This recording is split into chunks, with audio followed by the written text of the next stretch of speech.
I wanted to explain a few things about our justice system. And this is part of our little waking up we need to do. I've noticed Dutch Sense is getting 3 strikes for copyrights. A lot of people are losing their channel due to copyrights. And what copyrights is literary, visual, or any material that you use is, if it belongs to somebody else and you use it, then you're infringing on somebody else's copyrights. As soon as you do a body of work and you put it out into the world, you automatically own it. The problem is that there's no original new idea. If you look at even Tony Robbins, all of his material is stolen from somebody else. Tony Robbins actually violated every copyright out there because he has no original idea. He read a whole pile of books and then condensed it and made it his own. So when you see that you are violating, David Wilcock is another guy that flagged my channel, and it's like, oh, here's an awakened being who's very tied to a system that doesn't work, and yet he's trying to say there's going to be this big awakening. And it's like, the guy needs to wake up himself, because if he thinks in any way, shape, or form I violated his copyrights, he's insane, because there's nothing that he did that is original. He came up with all of his ideas and concepts from something else. He was influenced by something else and then just put it out there like it was his own. And generally the law is that if you change something 20%, it's your own body of work. That's how they get away with it. Is, Tony Robbins can read everybody's book, but as long as he changes that by 20%, it's now his own original information. Same with music. So you would see a lot of songs that were infringing on somebody else's song, but it's like if they're playing the same thing that is so identical to something else, if it's not changed by that certain percentage, then you're infringing on somebody else's copyright. So when I see Dutch Sense taking a little bit off of a small little clip from Saturday Night Live, and then that network is going to flag him for infringements, it's like you got to look at the body of work, and if the body of work was infringing on somebody else's copyrights, like if it's totally identical, then yeah, you violated those rights. But if you're just using a very small percentage, I mean, where did Saturday Night Live get their skits from? If they are imitating somebody else's personality, they're violating somebody else's copyrights. If they would Saturday Night Live even be up there if they weren't imitating, taking information from everybody else, from the news, from, they're just taking everything that's out there and doing exactly the same thing, but doing it themselves. Like they put on these fake TV type skits. Who are they imitating? TV. The format of TV. TV news, the news stories that are on there. They're imitating a story that's out there and calling it their own. So technically every TV station is violating everybody's rights. If you have a news channel that has any public figure and any human being on any news, you talk about anybody's life in any way, shape, or form, your news is violating your copyrights, because they have no right to report your story. Not unless you give them permission. Because it's like, where's the difference between the spoken word and the written word? The video world to the spoken world to the mind, like to my body. I have a right to this human body, the appearance of it. I actually have legal rights to it. So anybody that wants to use that, you're violating my rights. So technically, in our legal world of protecting all rights, whether it's patents or copyrights, it's like nothing would exist unless you're violating it. So I'm getting a kick out of it, especially from the entities that are blocking off a lot of channels. It's like you're only giving yourself a bad name. In the meantime, it's going to shut everybody down, because what really is happening is the one that has the most money always wins in court. And that was a really big lesson to me when I lived in an apartment. I only lived there for a couple of months. Some neighbor didn't like my daughter, and so they were really bullies and into harassment, and a lot of really bad shit going on in that neighborhood. And yet I paid my rent on time. It was one of the largest largest real estate rental properties across Canada. They're called Boardwalk. It's a monopoly on rental units. And they're in business to actually kick people out. You go there, you put your damage deposit in your first month's rent, and then they, within months they give you an eviction notice, and then they keep all of your damage deposits. So they're not actually in it to earn a living through, your monthly rentals. They can rent them out all the time because they're so freaking big. They make their money off of ripping you off from your damage deposit. So they get your rent plus your damage deposit. And they can do this. I mean, they're known for doing this.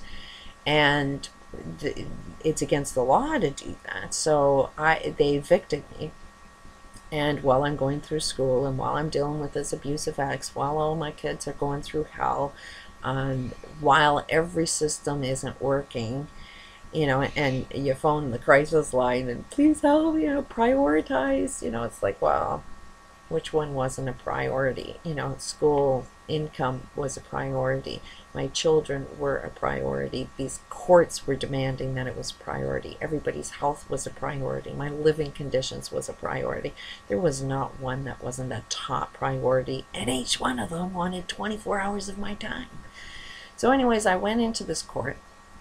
I went and tape recorded a neighbor who was part of the harassment little gang, but what they always do is they like to pretend that they're your friends. So I went and had coffee with this lady who was backstabbing me but pretending to be my friend.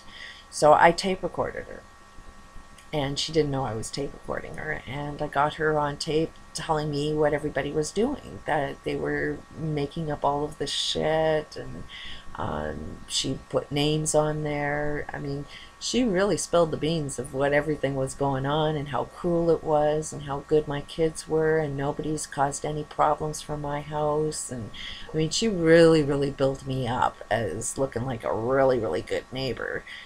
And yet she was the epicenter of the hell I was going through. So when I went to court, the big wake-up call was it was illegal for them to do something like this.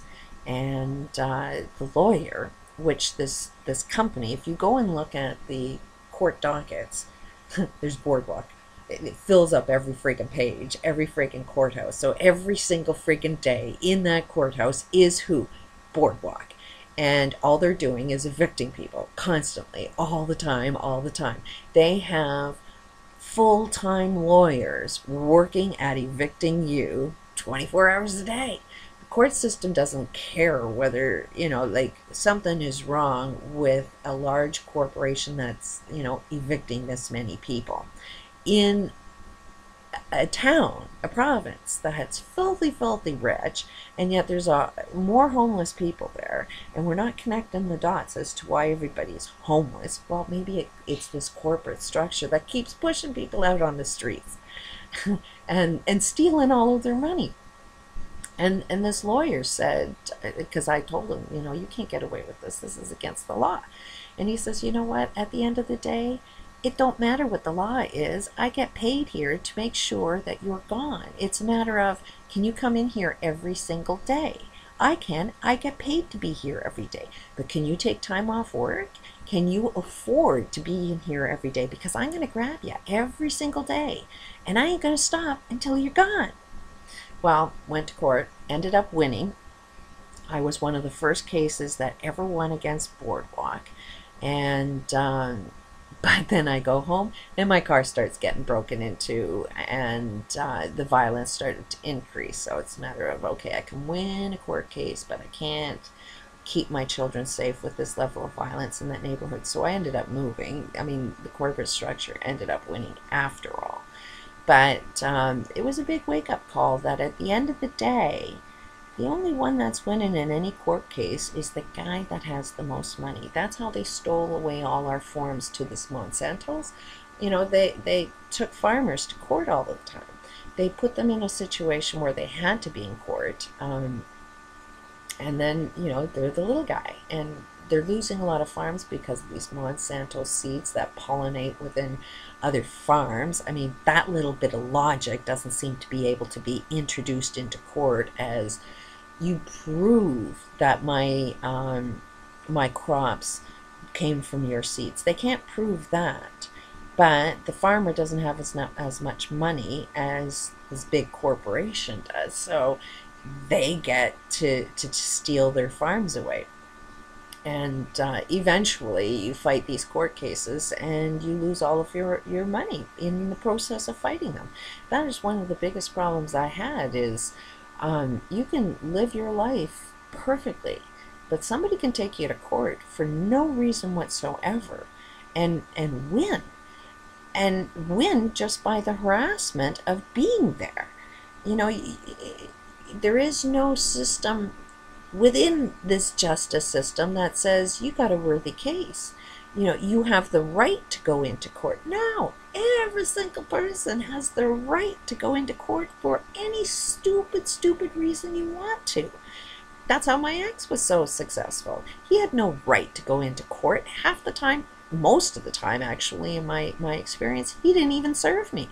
And it's illegal. If you go into court, you have to let the other party know that you're taking them to court. But this happens so often, judges don't even blink an eye. They just assume you don't want to be there. And while you're not there, you can say whatever bullshit you want and you win. And that is a little huge problem I have with our justice system, because that's fraud, corruption of justice,